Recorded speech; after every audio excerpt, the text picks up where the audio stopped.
I don't think Democrats should be asking questions anymore. We're now 8 months from November 5th, right? In 8 months, we have been talking about pitch decks, consultants, how to spend $20 million to talk to young white men.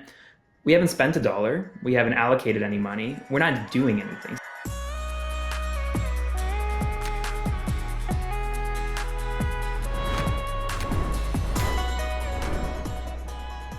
Welcome to Assembly Required with Stacey Abrams from Crooked Media. I'm your host, Stacey Abrams. What we know about the world and how we learn what's going on has changed dramatically. Almost everyone has a diagnosis that boils down to one key factor. Our media ecosystem has become increasingly fragmented.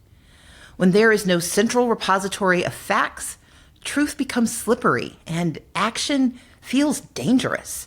Personally, as a product of the analog 3-station news channels that often curated out nuance and multicultural analysis, I must admit that it's a bit exciting that there are now so many different ways to get news and information across TV, radio, podcasts, traditional newspapers, newsletters, and various social platforms.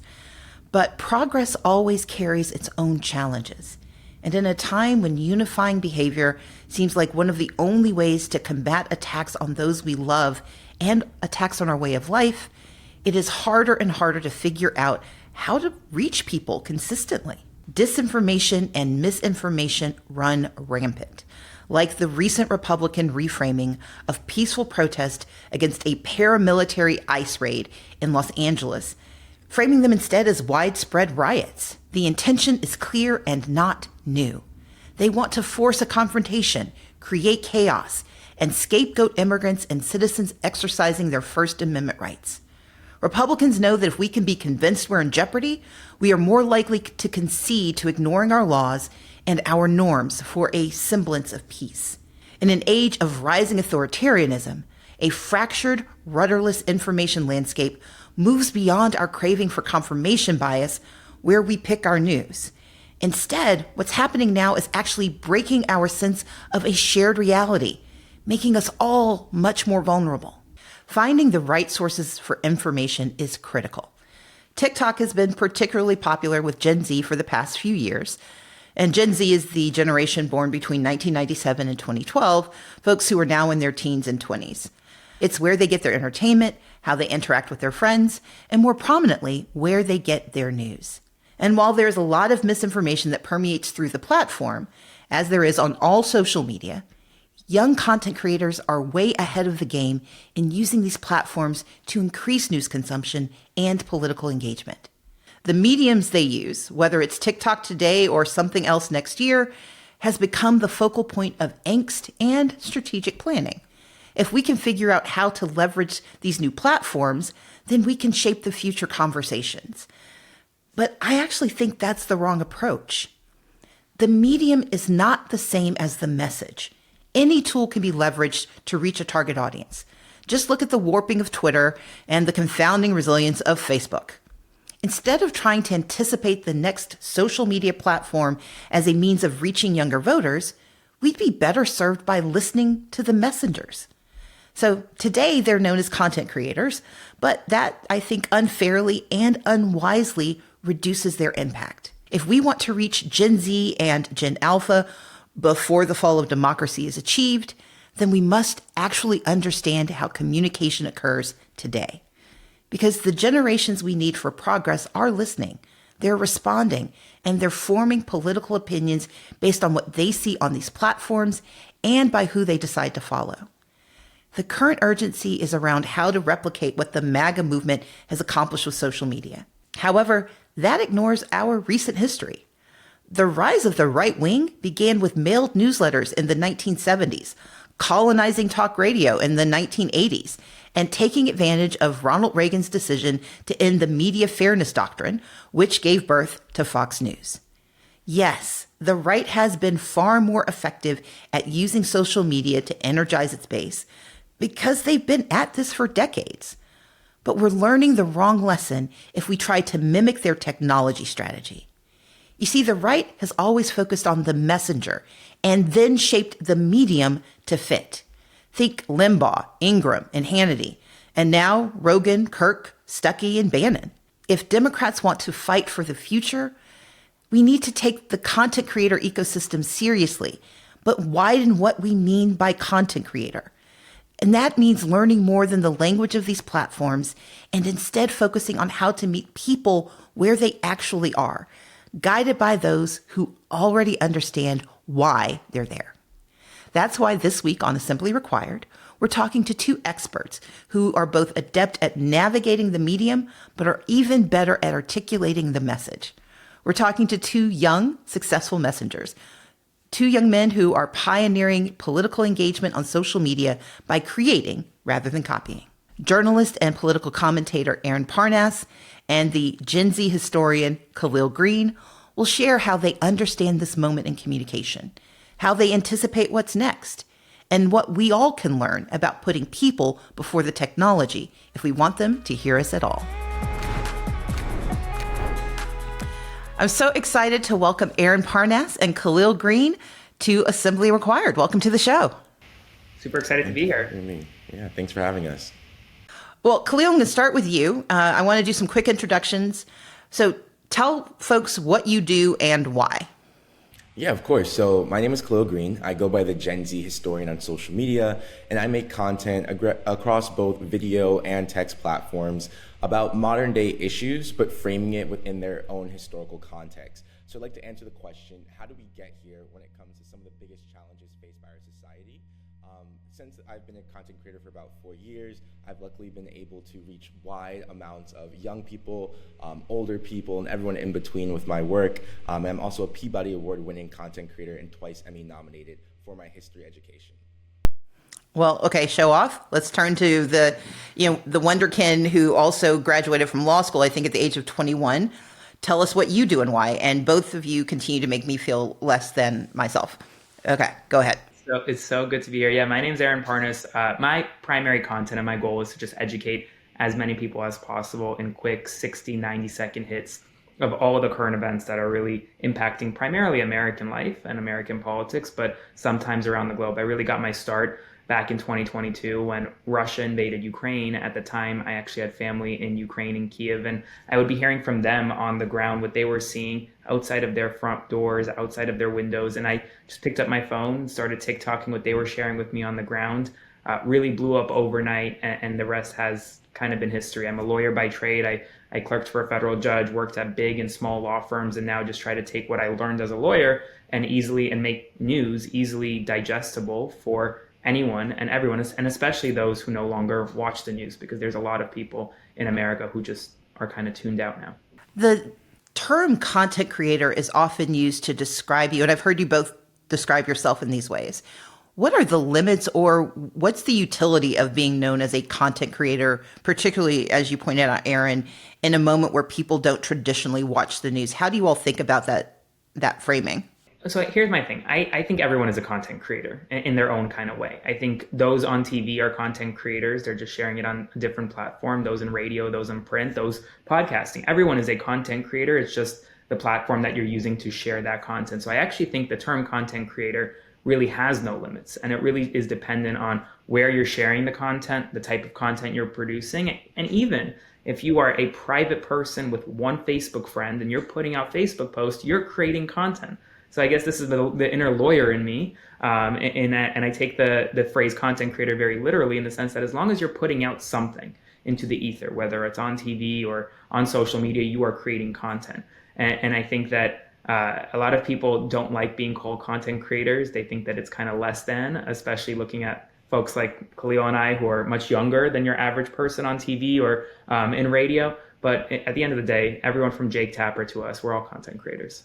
And when I think of what it means to be a content creator for myself, I think in the traditional sense of a content creator on social media, it lends us to having a certain expertise that I think a lot of people want for themselves but don't have. So I imagine that in this conversation, we'll be talking about the elections and politics and the state of the world right now. And I think that the people who are able to do the most in terms of impact and influence are the people who have a skill of a content creator, who realize that, as Aaron was saying, that anyone can be a content creator and fully embraces it. We have had to reclaim the term content creator, because when it first came out, it wasn't seen as something positive, and still today it might not be. But I think what has changed is the realization that no matter whether or not you like the term or like what we do have an impact. And I think that's something that I hold very closely and very dearly in terms of what I can do with that impact as well. Well, I'm going to stick with descriptors for a second, because Kahlil, you use cultural moments to anchor political truths. I mean, you're a self-described historian, but what other descriptors would you add to your bio? I think the first thing that I would say is that I'm someone who very much cares about integrity. I think there's a lot of pressure as a content creator to conform to either a narrative that's popular with politics so you don't get quote unquote canceled, and or to maybe not speak out about certain issues for the sake of the brand deals and the longevity of the career. But I think that that's something that is extremely detrimental to society as a whole. So someone who really deeply cares about integrity. I'd also say that I'm someone who can be controversial at times, like a troublemaker probably is the best way to put it. I was in the LA Times article last year because I spoke out against the Biden administration, even as a Democrat, for a lot of decisions that they were making, which led to some drama amongst content creators and White House invites. So I think a troublemaker is probably one that I'm very proud to describe as myself as.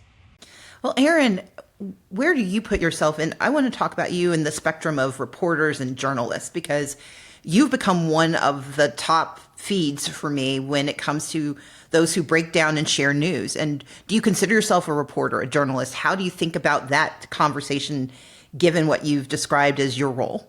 Yeah, I mean, it's a good question, and it's a question that I don't even have an answer to yet. And the reason why is because it really depends on who you ask and what their definition of a reporter is versus a journalist versus a content creator versus a newsfluencer. I mean, it's all these words that are being thrown out there, and at the end of the day, in my opinion, they all really mean the same thing. I have personally, over the past several months, broken several of my own stories with folks sending things into my inbox, and I share those before the New York Times even shares them. Back when I started, everything I was doing was firsthand journalism. I would hear from folks on the ground in Ukraine, and I would report that. They were my source, and that's what I was doing.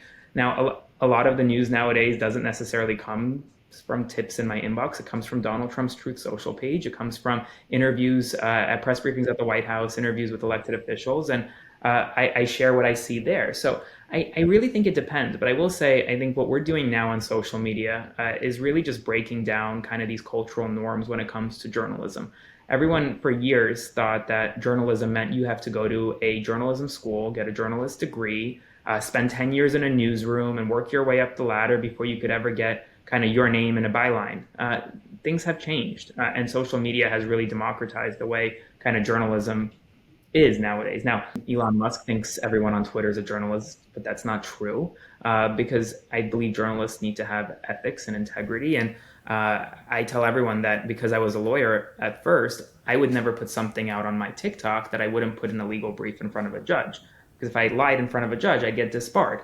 And so I wouldn't do the same on my social media page. So I have kind of those ethics and hold myself to a higher kind of ethical standard than even, I guess, some traditional journalists do. And I appreciate you clarifying that, because part of my concern is that the democratization of journalism has become the democratization of what constitutes fact.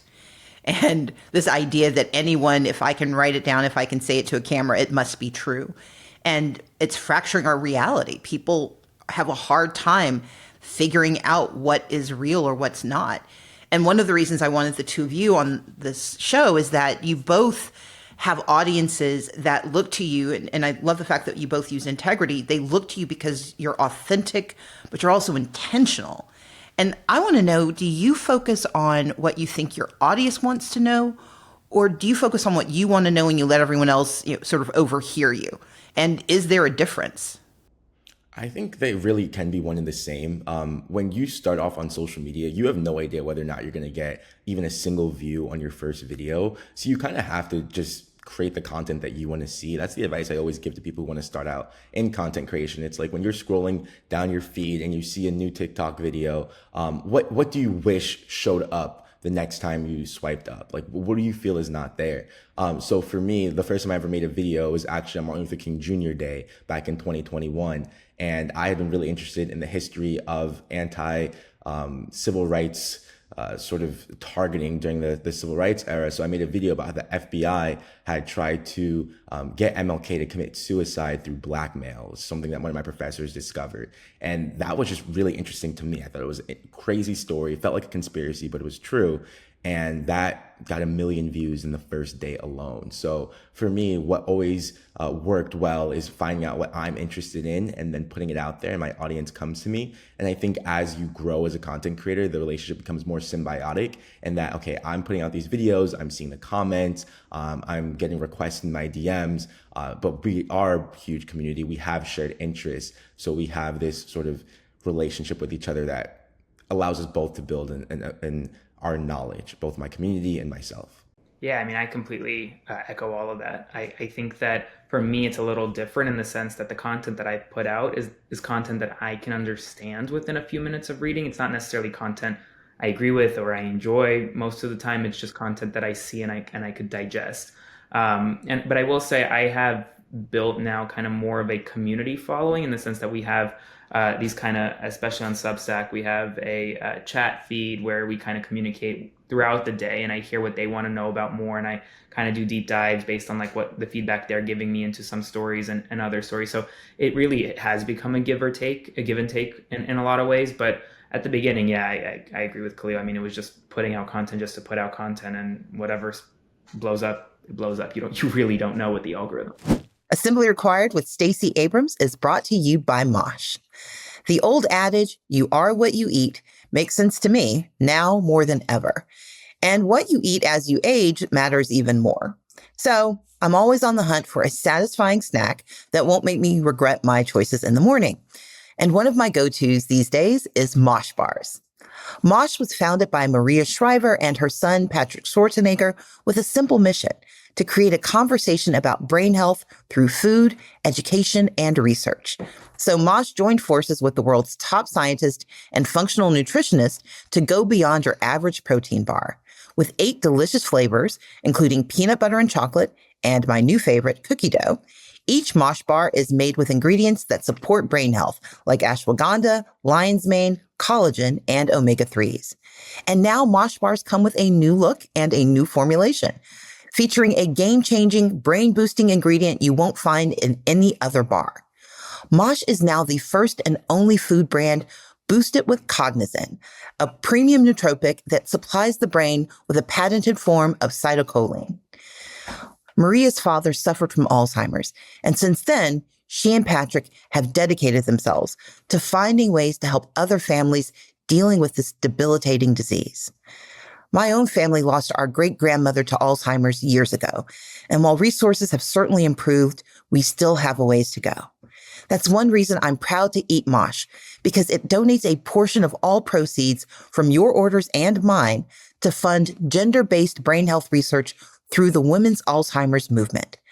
Clinical research must understand biological and genetic differences, and 2/3 of all Alzheimer patients are women, like my great-grandmother was. Mosh is working closely to close the gap between women and men's health research, a mission I strongly support.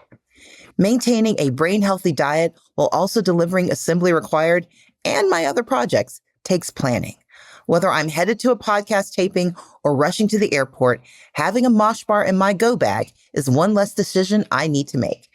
If you want to find ways to support critical brain health research while you fuel your body and your brain, Mosh bars are a great way to do both. Head to moshlife.com/assembly to save 20% off plus free shipping on the Bestsellers Trial Pack. That's 20% off plus free shipping on the Bestsellers Trial Pack at moshlife.com/assembly. And thank you, Mosh, for sponsoring this episode. Aaron, you mentioned that you go to Truth Social for a lot of information. One of my missions in the work that I do, whether it was when I was in politics or the work I've done in the sort of public service sector or in the private sector, is I try to learn from those who don't agree with me. I try to learn from those whose belief systems are diametrically opposed to mine.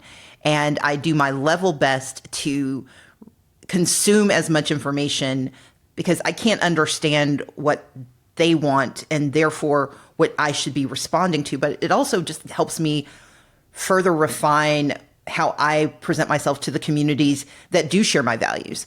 So I'm going to ask both of you, and I'll start with you, Aaron. Who in the right-wing ecosystem do you see as a peer? And, is there someone you've learned from or someone that you think other people might learn more about who we are and what's happening on that other side of the divide if they paid attention? Yeah, I think that's interesting. I mean, I think in my opinion, there's no one person that I would view as a peer. I would view a number of people in the right who on certain issues can be viewed as a peer, right? Do I think that Alex Jones is a peer by any means on any issue? No. But for example, and it's also not necessarily people that you may know. It's like, for example, I have family, like I have an uncle, right, who is technically, he's a registered Republican and he's on the right, but him and I agree on several issues and we could find common ground on several issues. And I could talk about accurate and information. He appreciates it and he understands it. I get about 30% of my followers are registered Republicans. They want to consume news, even if it's not necessarily something they agree with or disagree with. As Ben Shapiro says, facts don't really care about your feelings, and they don't. And so I think it's not necessarily one person on the right that I look to. It's more of like multiple people, and from a family member to someone like Mike Lawler, who's more of like a moderate Republican from New York in Congress, and really everyone in between, just to see kind of where they are and how we can kind of bridge that divide. They're the extremes on both sides, but I truly believe, and I've said this for a long time, that 80% of the country can find common ground on issues, even if they don't agree on everything. Kahlil, what about you? Is there a Kahlil Greene sitting in the right-wing ecosystem? Yeah, I mean, I like to think I'm one of one, but to answer your question very directly, there are specific names of people that I do think about when I'm sharpening my own ideas or wanting to learn, okay, what is the sort of opposing view on this? One that comes to mind right now, there's a guy named Coleman Hughes. He recently wrote a book around like the sort of anti-DEI. He's a young black male. Yeah, and he's often uplifted as a very accomplished intellectual within like right-wing communities. I don't think he would describe himself as right-wing, but I think that's a ploy in and of itself. But yeah, so he's someone that comes to mind. But I would say beyond him, there's actually a growing cohort of young TikTok and Instagrammers on the right who have been empowered, especially after Trump's election. I would recommend anyone watching this to go check out, I believe it was in the New Yorker, but it talks about how TikTok funded a party shortly after Trump's inauguration, or right before Trump's inauguration, with a series of right-wing creators invited. And on that article, you will find a list of like the sort of up and coming people. When I first saw that, I actually ended up following all of them to see their content. So like one is Rake is Right, who's the leader of Make America Hot Again, which is like a Gen Z sort of women-led MAGA cohort. So there's a number of creators who I think are my peers, or sort of like the parallel version of me and my friends on the quote unquote left. And what I've done is I've followed all of them, and I wish the content was better. Like I thought maybe my mind would be changed in a certain way because like their arguments would be so great. But I think in following them, you start to see that so much of their movement is really just clickbait, of course, like anger farming and really demonizing marginalized communities, making fun of people online and getting support from that. So that's my story in terms of seeing where the other side of the aisle is. I'm curious, Stacey, for you, who do you look to on the other side? I actually will follow Ben Shapiro. I think he's wrong about so much, but he's thoughtful about how wrong he is. He doesn't realize he's wrong, but he spends a lot of time trying to explain to you why he's not wrong, and I find that to be useful. I think Steve Bannon is a way to understand the world that we too often dismiss, and because his architecture creates so much of what we experience, it's important for me to understand what he's doing. I think it's Ali Stuckey. She she's an interesting thinker. Not my favorite person, but I learn from watching, because to both of your points, I believe that you have to know what you believe, but you have to know what the other people believe if you want to build those bridges, or know which bridge not to cross because it might be booby trapped. So like for me, it's important to navigate that. When we started this conversation, I mentioned to both of you, there are a lot of think pieces and conferences and studies that are trying to replicate what the right has done with social media. And I think, as you said very appropriately, Kahlil, a lot of it's clickbait. But clickbait works. And where I'm afraid is that I think Democrats aren't asking the right questions. And luckily, I have a podcast, and this is a platform where we get to tell people what we think they should do. So I'm going to start. I think if we aren't asking the right questions, we are not going to get information that's useful. So I love the fact that you both gave people that you listen to. I love the fact that you lifted up your uncle, Aaron. But my question to you two is, what questions do you wish Democrats were asking about this moment and asking about what you do? I'm going to be honest with you. I'm going to push back a little bit on the premise of the question, because I don't think Democrats should be asking questions anymore. We're now 8 months from November 5th, right? In 8 months, we have been talking about pitch decks, consultants, how to spend $20 million to talk to young white men.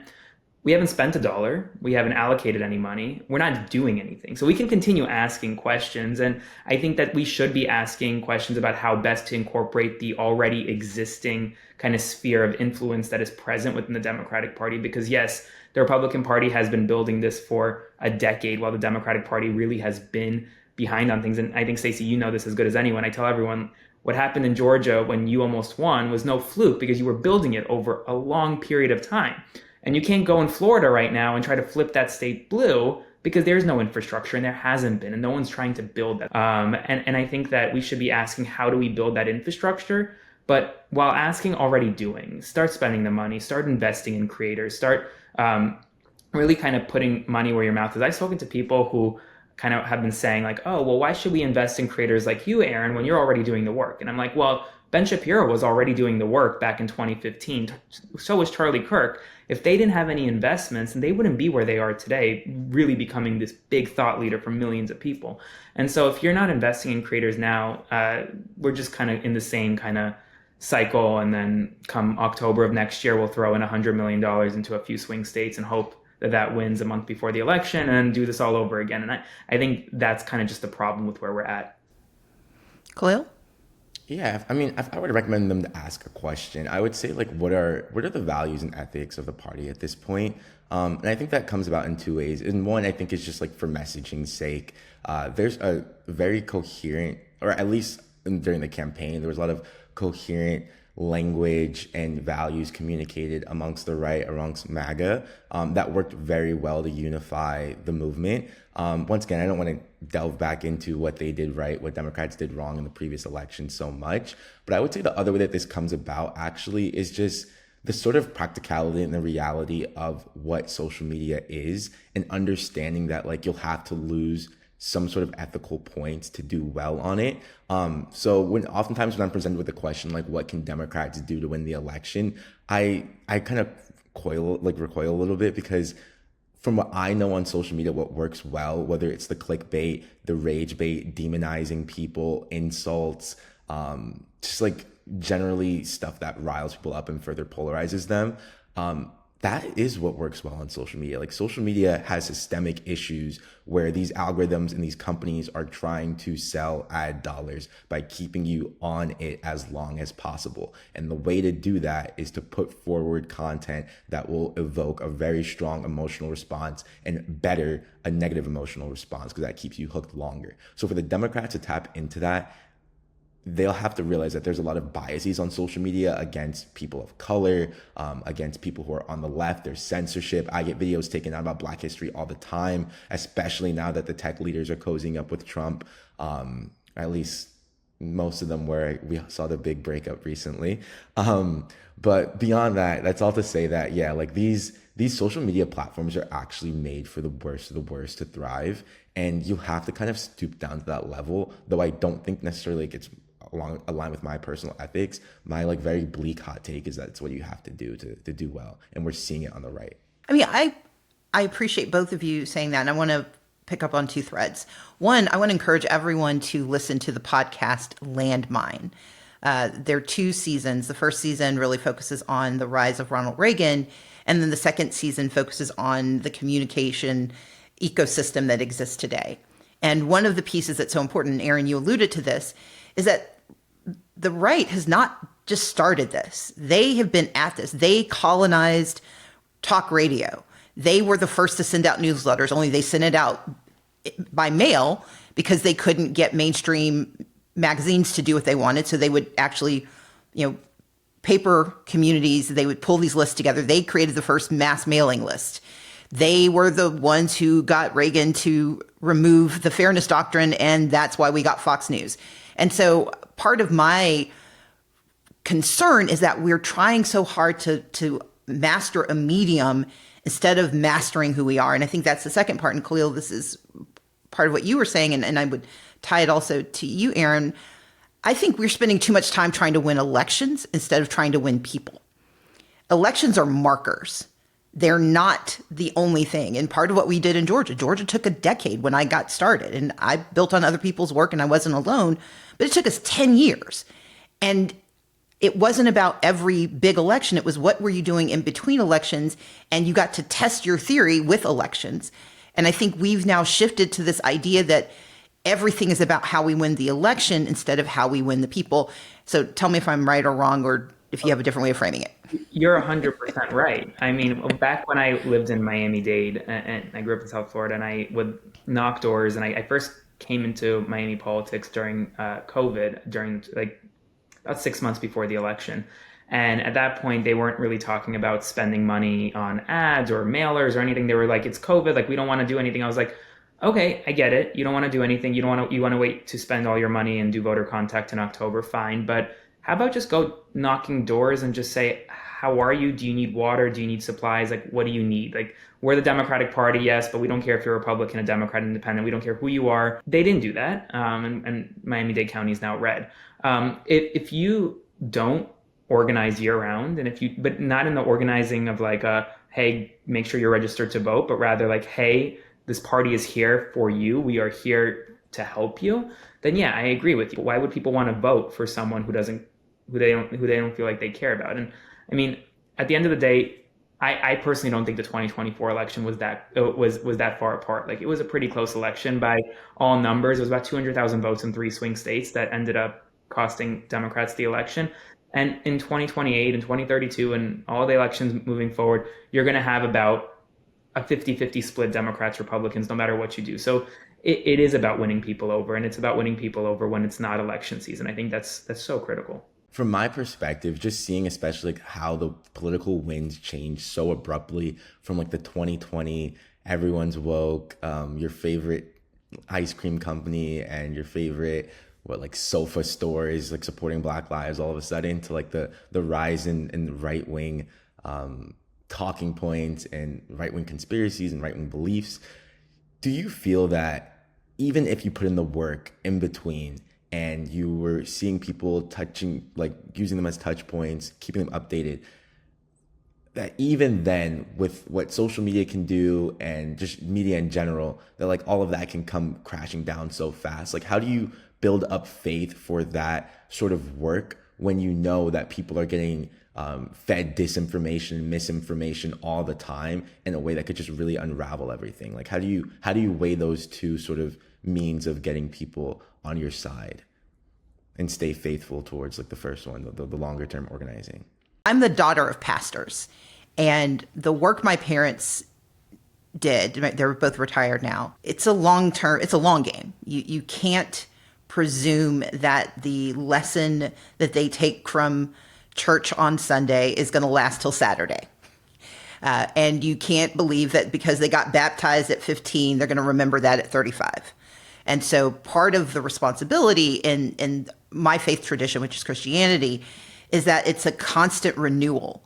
And I think that part of what happened with the peak of Black Lives Matter, and if you add in what happened during COVID with the attack on the AAPI communities, the longer conversations that we've been having about Hispanic communities, we have a frame of reference that says that when it's popular, we will service the marginalized. But we are easily distracted because service that requires consistency becomes difficult. And it's easier to default to the easiest patterns in our nature and in our society.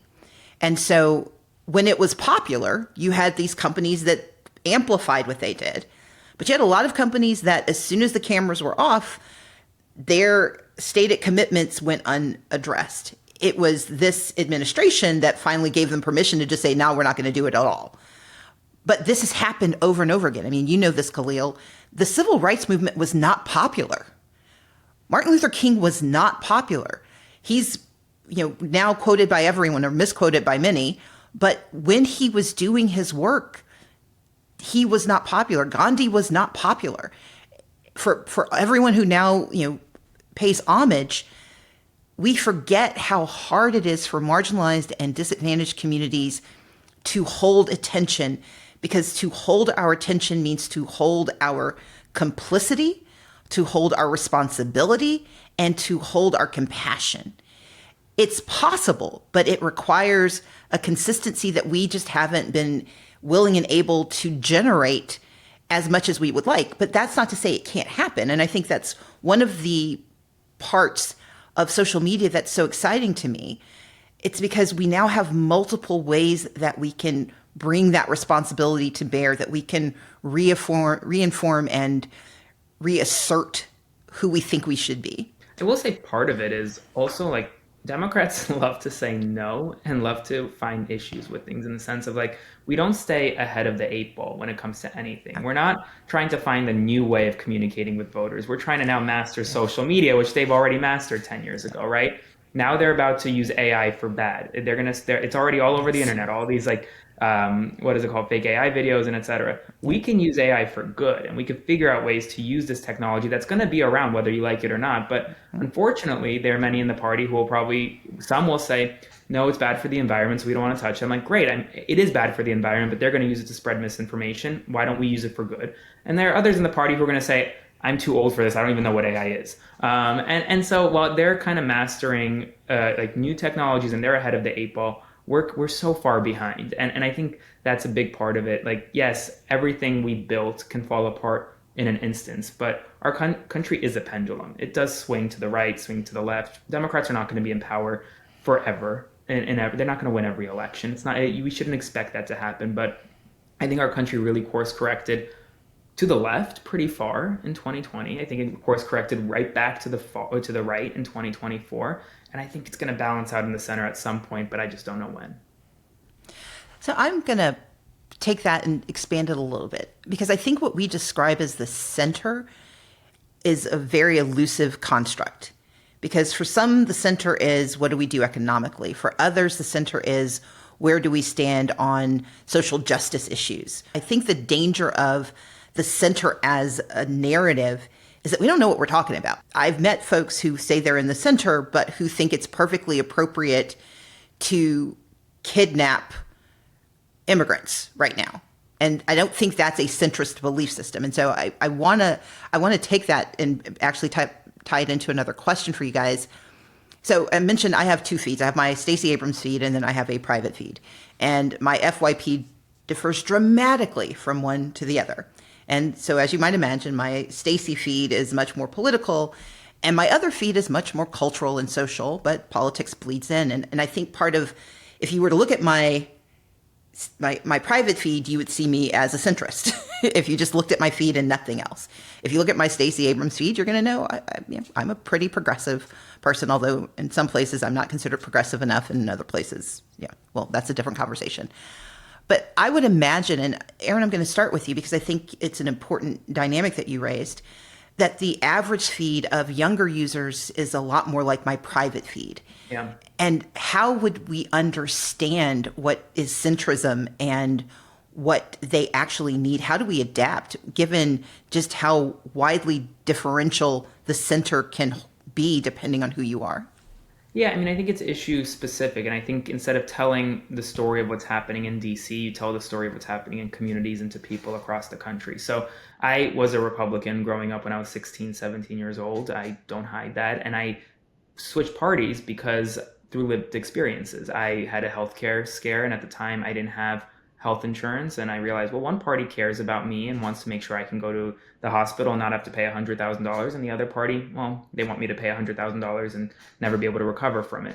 I think it's through lived experiences, through stories, individual stories and community stories, that's how you kind of define what centrism means for everyone, in my opinion. Like, I don't think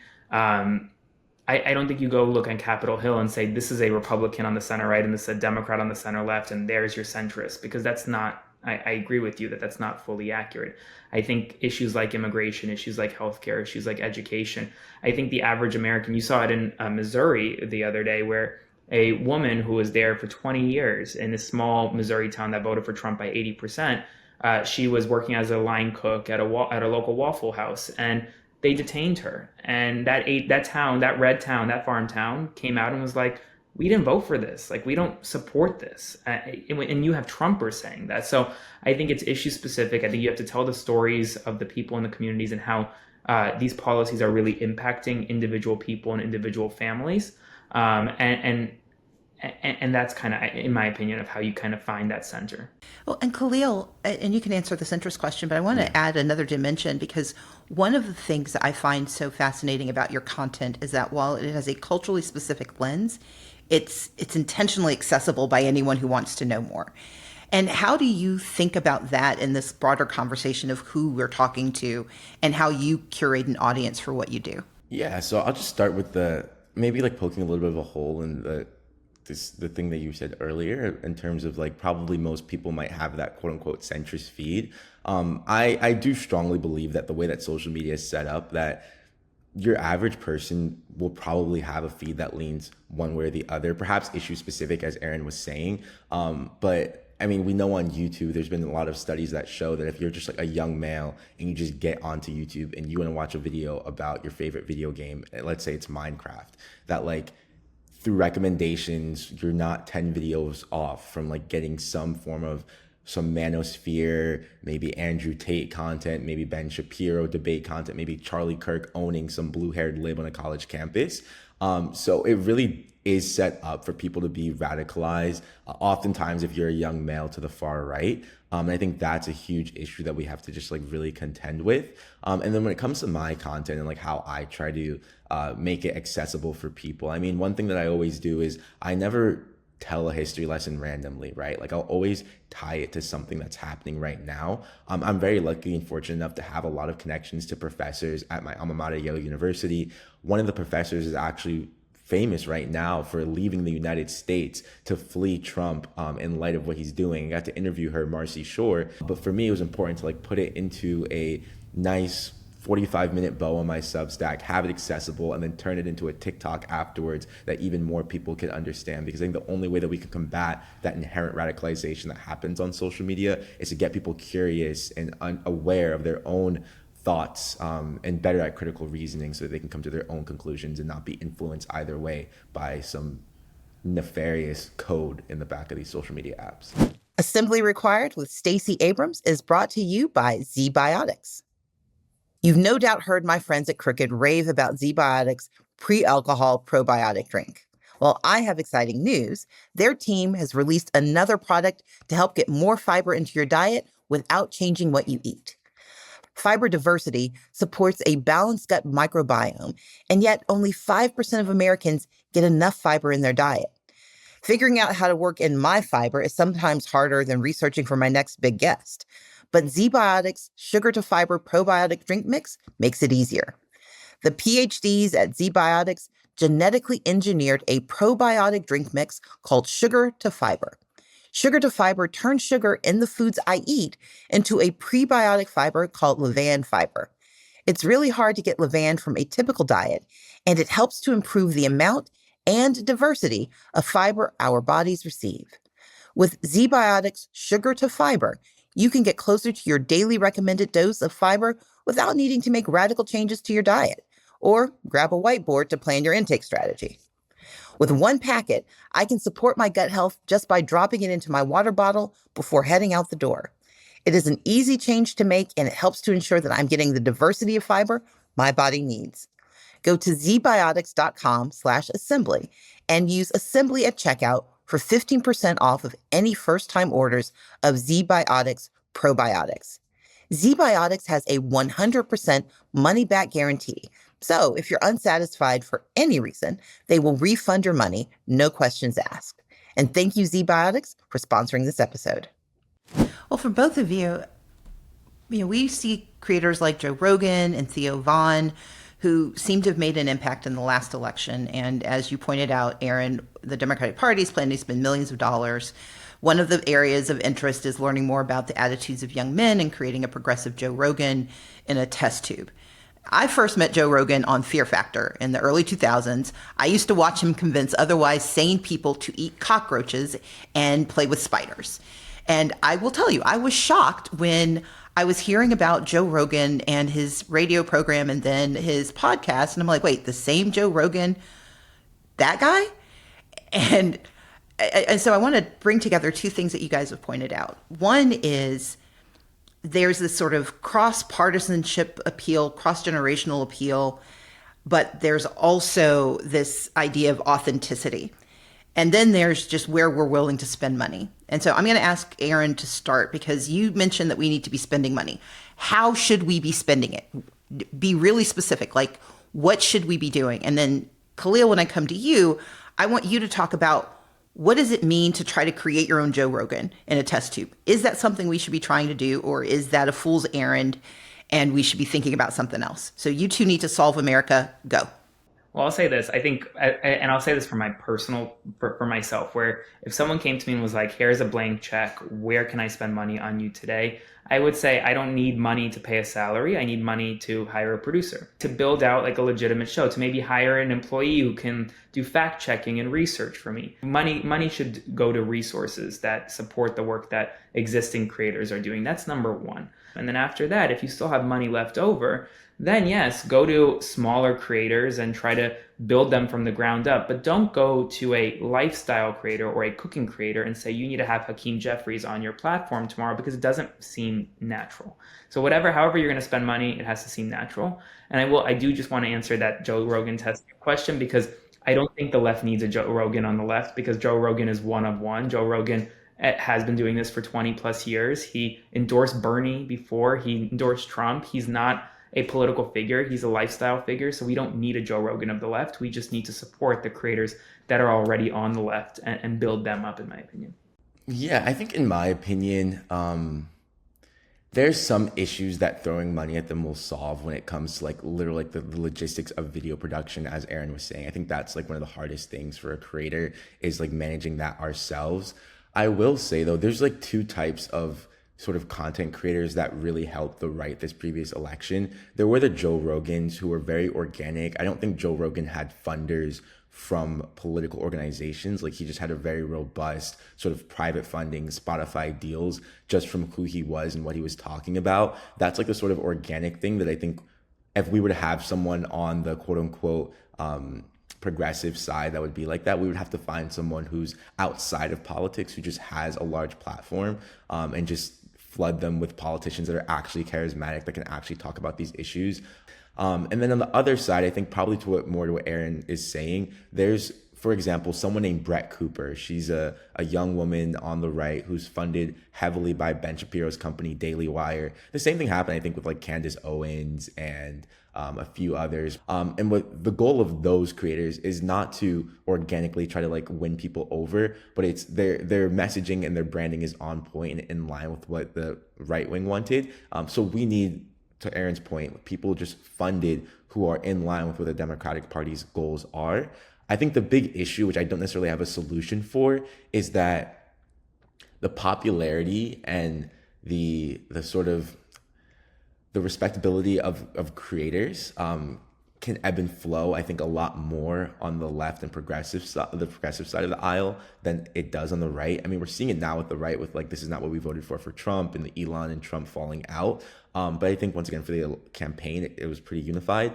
Now though, like, there are creators who were the darlings of the Democratic Party during the previous election that like nobody wants to hear from. A lot of these people nobody wanted to hear from at the time, but like because they were so wrapped up in the Democratic Party, they were the ones who were propped up. But I think the only thing that I would caveat is that to say is that you can't just stick to the same people. You have to really keep an ear to the ground. And I think that's why I would say we should start with smaller creators as well. I think there should be a large fund for the smaller creators because we have to like try a lot of different things. We can't just choose the top dogs and just make them even bigger. So I've got one last question, and then I'm going to pitch it to you guys for any closing comments and thoughts. So my other major concern is that, conservatives didn't avoid Twitter when it had stricter content guidelines. I have a 2-week-old Substack, and it already has a very committed cohort of haters. But progressives seem to eschew Truth Social and Rumble, and I'm not sure who holds dominion on Reddit. How should we think about different platforms in terms of audience and reception? And should we go everywhere? Or should we only go where the conversation aligns with our values? Not everyone has to go everywhere. I think the people on the left, there should be people on the left on Truth Social, on Rumble, and all these other platforms, but that doesn't mean any average person watching this has to be there. I think you have to go where you feel comfortable. I'm on Truth Social. I don't have an account, but I'm on there. But just because I'm doing it doesn't mean someone else has to. But I think that at least some people have to. I will say when it comes to a platform more like Twitter, for example, I thought the mass exodus from Twitter shouldn't necessarily have happened the way it happened, right? Because I do think when you leave so fast and so many people leave one platform, you leave a bit of a void for misinformation to fester. And now Twitter is just a hub of misinformation. And the same thing, I don't necessarily think like if it's your thing to just like be on Blue Sky and just like hear and listen to everything you agree with and just your ideas be propped up, that's one thing. But I like to have my ideas challenged. So I'm on Blue Sky, I'm on Truth, I'm on Twitter, and I'm everywhere. So I think we should be everywhere if we can be. Yeah, I think there's also a little bit of an aspect of like when you're running the race, you need to be like looking forward and not to the side at what this person is and how far behind you, in front of you that person is, and just sort of just do your own thing. I think for innovation for the Democratic Party, I think like for all the consultants, I know they spent so much money on these past few months.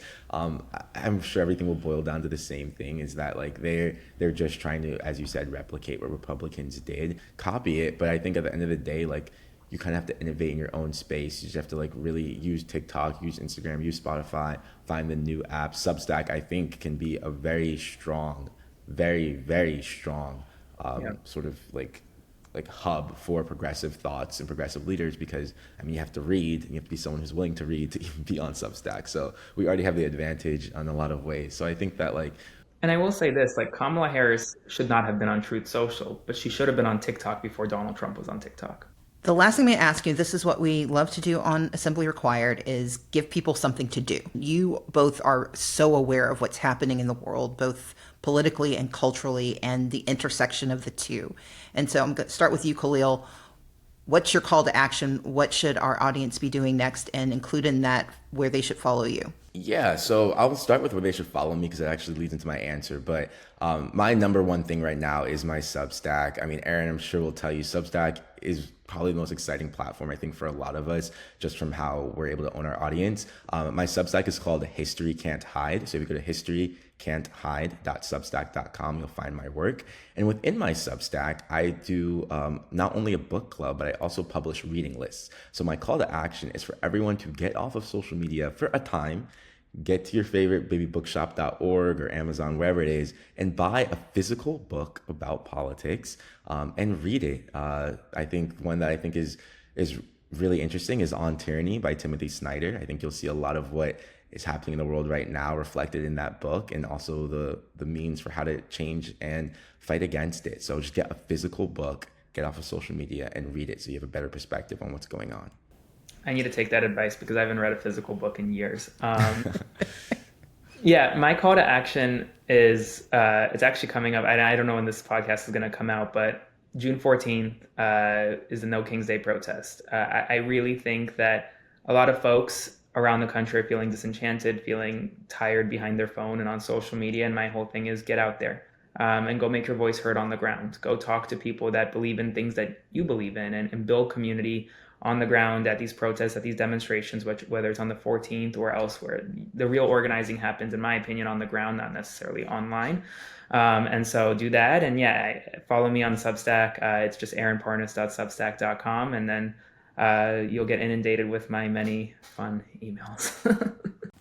Aaron Parnas, Kahlil Greene, thank you both so very much. This is a ton of fun, incredibly important, and I will now go follow some new people and start doing my homework. So thank you so much. Thank you. Thank you.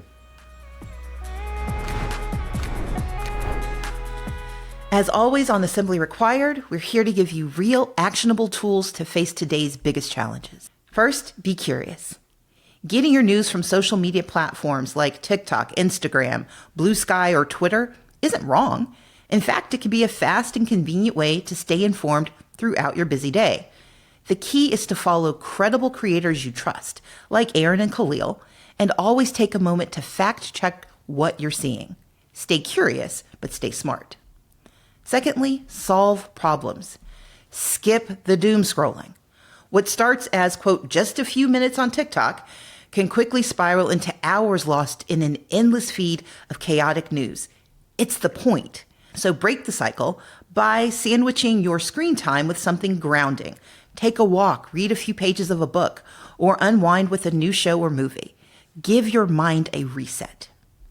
Number 3, do good. Support your favorite content creators and messengers beyond the scroll. Many political commentators have blogs, websites, or Substack pages where they dive deeper into stories that they summarize in under a minute. And recognize that not everyone who does political commentary considers themselves a political commentator. So follow all of them on these platforms to help you get the full picture and help them keep doing what they do best. For example, you can follow me on my new Substack, Assembly Notes, where we dive into some of the topics we cover here and topics that come up in between episodes. If you like what you hear from me or anyone, rate the show and leave a comment. And please continue to tell us what you've learned, solved for, or want to hear about next. You can send an email to assemblyrequired@crooked.com or leave us a voicemail, and you and your questions and comments might be featured on the pod. Our number is 213-293-9509. That wraps up this episode of Assembly Required with Stacey Abrams, and I'll meet you here next week.